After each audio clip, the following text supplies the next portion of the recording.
একজন ডক্টর, সে যতদিন ডক্টরি করবে ততদিন তার ইনকাম হবে। উকিল যতদিন সে ওকালতি করবে ততদিন পর্যন্তই তার ইনকাম হবে। একজন মাস্টার যতদিন পর্যন্ত মাস্টারি করবে ততদিন পর্যন্তই তার ইনকাম হবে। কিন্তু দর্শক, এই এক্সপোর্ট ইম্পোর্ট ব্যবসাকে একজন রাজার সঙ্গে তুলনা করা হয়েছে। একজন রাজা যখন তার সিংহাসন ছেড়ে দেয় তখন তার ছেলে তার সিংহাসনে বসে। সেই জন্য বলছি দর্শক, এখনই আপনি আপনার এক্সপোর্ট ইম্পোর্ট কোম্পানিকে সেট আপ করে নিন এবং আপনার পরের জেনারেশন মাথা উঁচু করে রাজার মতো জীবনযাপন করুক। আমি রবিউল ইসলাম আমার সমস্ত কোম্পানির পক্ষ থেকে সমস্ত দর্শক বন্ধুদের জানাই স্বাগত। আমি এক্সপোর্টার ইম্পোর্টার এবং international export import business consultant. দর্শক, আমি আপনাদের আগেও বলেছি, এখনো বলছি, দেখুন এখানে পাহাড়ের মতো কন্টেনার সাজানো আছে। এই যে কন্টেনার গুলো এক্সপোর্ট হচ্ছে, শিপমেন্ট হচ্ছে, এগুলো তো আমার মতো আপনার মতো এক্সপোর্টার এগুলোকে এক্সপোর্ট করছে। তাহলে আপনাদের মনে এক্সপোর্ট ইম্পোর্ট ব্যবসা নিয়ে যে ভয় কাজ করছে, সে ভয়গুলোকে দূর করুন। তাহলে এখানে দর্শকদের মনে যে ভয় এক্সপোর্ট ইম্পোর্ট ব্যবসা নিয়ে, এই ভয়গুলোকে কিন্তু দূর করতে হবে। দূর না করলে কি কি বলুন তো, ব্যবসায় এগোতে পারবেন না। পলিটিশিয়ানরা কি বলছে, কোথায় মন্দির হচ্ছে, কোথায় মসজিদ হচ্ছে, সেসব আপনাদের দেখলে হবে না। কারণ সে মন্দির মসজিদ আপনাদের খেতে দেবে না, পড়তে দেবে না।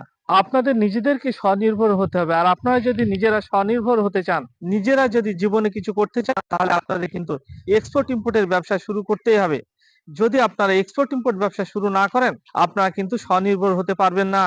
আর বর্তমানে ইয়াং জেনারেশনদের প্রথম পছন্দই হচ্ছে এক্সপোর্ট ইম্পোর্টের ব্যবসা। সেই জন্য আমি বর্তমান ইয়াং জেনারেশনদের একটাই সাজেস্ট করব যে আপনারা এক্সপোর্টের ব্যবসা করুন, ইম্পোর্টের ব্যবসা করুন। ধর্মতলার অফিসে এসে ফিজিক্যালি আমার সঙ্গে মিটিং করুন এবং আপনারা আজকাল না করে এক্সপোর্ট ইম্পোর্টের ব্যবসা করুন। যেমন দেখুন, অনেক দর্শক কালকে শুরু করব, পরশুদিন ব্যবসা শুরু করব, এরকম ভাবে ঘন্টার পর ঘন্টা, সপ্তাহের পর সপ্তাহ, মাসের পর মাস, বছরের পর বছর পিছিয়ে পড়ছেন, কিন্তু আপনারা এখনো অবধি এক্সপোর্টের ব্যবসা শুরু করছেন না। এটা কিন্তু আপনাদের নিজেদের দোষ, আপনাদের নিজেদের ব্যর্থতা। সেই জন্য ব্যর্থ না হয়ে সঠিকভাবে সঠিক ব্যবসা আপনারা শুরু করুন। আর সঠিক ব্যবসা যদি আপনারা শুরু করতে চান, তাহলে আপনারা এক্সপোর্ট ইম্পোর্টের ব্যবসাকে শুরু করে দিন। এই ভিডিও দেখার পর থেকে কিভাবে করবেন আপনারা এক্সপোর্ট ইম্পোর্টের ব্যবসা, আপনারা এক্সপোর্ট ইম্পোর্টের ব্যবসা এখানে দুই রকম ভাবে করতে পারবেন।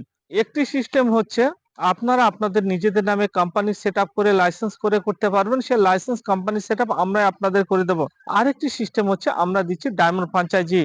আমাদের সঙ্গে ডায়মন্ড ফ্র্যাঞ্চাইজি দিয়ে আপনারা এক্সপোর্ট ইম্পোর্টের ব্যবসাকে শুরু করে দিতে পারবেন। সেই জন্য বলছি দর্শক, আপনারা এক্সপোর্ট ইম্পোর্টের ব্যবসা শুরু করুন এবং আপনারা আপনাদের লোকাল ব্যবসাকে নিয়ে চলুন পৃথিবীর 200+ কান্ট্রিতে।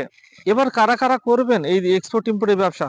দেখা যাচ্ছে কোনো দর্শক বন্ধুর মুদিখানার দোকান আছে, কোন দর্শক বন্ধুর ফার্টিলাইজারের দোকান আছে, কোন দর্শক বন্ধু গার্মেন্টের দোকান আছে। যার যে দোকানই থাক না কেন, যার যে ব্যবসায় থাক না কেন, সেই ব্যবসার সঙ্গে সঙ্গে এক্সপোর্ট ইম্পোর্টের ব্যবসাকে শুরু করে দিন এবং আপনি আপনার লোকাল ব্যবসাকে নিয়ে চলুন পৃথিবীর 200+ কান্ট্রিতে। এবার দেখা যাচ্ছে অনেক দর্শক জব করেন বিভিন্ন কোম্পানিতে, প্রাইভেট হোক বা গভর্নমেন্ট এমপ্লয়ি হন না কেন, আপনি আপনি আপনার পার্ট টাইম সময়কে কাজে লাগিয়ে এক্সপোর্ট ইম্পোর্টের ব্যবসাকে শুরু করে দিতে পারবেন, আপনি আপনার বাড়ি থেকে, বেডরুম থেকে।